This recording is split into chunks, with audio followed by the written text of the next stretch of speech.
માહિષ્મતી નગરીનો હયે કુળનો ક્ષત્રિય રાજા સહસ્ત્રાર્જુન મહાબળવાન હતો. એકવાર લંકાપતિ રાવણને તેણે પકડીને કેદ કર્યો હતો.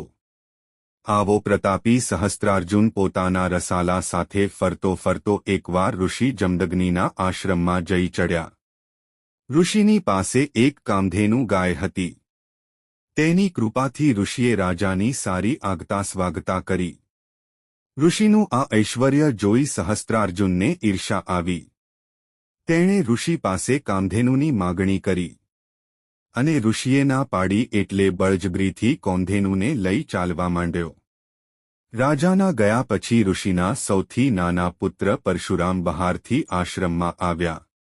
બધી વાત જાણીને ગુસ્સે થયા અને ધનુષબાણ, ઢાલ તથા ફરસી લઈ સહસ્ત્રાર્જુનની પાછળ પડ્યા.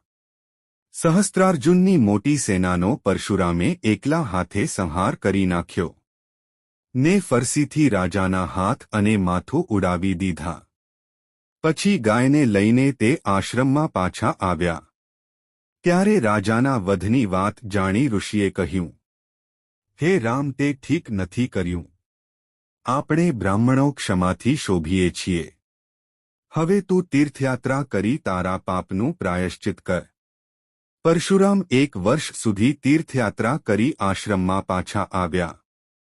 તેવામાં એકવાર તેમની માતા રેણુકા નદીએ પાણી ભરવા ગયા. તે વખતે ગંધર્વોના રાજા અપ્સરાઓ જોડે નદીમાં ક્રીડા કરતો હતો. તે જોવામાં રેણુકા હોમનો સમય વિસરી ગયા. આથી ગુસ્સે થઈ ઋષિએ પોતાના પુત્રોને હુકમ કર્યો કે આ પાપીણીનો નાશ કરો. બીજા પુત્રોએ આ આજ્ઞા માની નહીં. ત્યારે ઋષિએ પરશુરામને કહ્યું કે તું તારી માને અને તારા ભાઈઓને મારી નાખ. પરશુરામે તરત જ પિતાની આજ્ઞાનો અમલ કર્યો. તેમને ખાતરી હતી કે કામધેનુના ચોર સહસ્ત્રાર્જુનને હણવામાં અધર્મ જોનાર પિતા અત્યારે જે કંઈ આજ્ઞા કરે છે તે ધમ્યું જ હશે. પછી ઋષિએ પ્રસન્ન થઈ કહ્યું, માગ માગે તે આપું. અને પરશુરામે માગ્યું, મારી માતા અને મારા ભાઈઓ જીવતા થાવ અને મેં તેમનો નાશ કર્યો છે તે વાત તેઓ ભૂલી જાઓ. ઋષિએ તથાસ્તુ કહ્યું અને તરત જ માતા અને પુત્રો આળસ મરડી બેઠા થયા.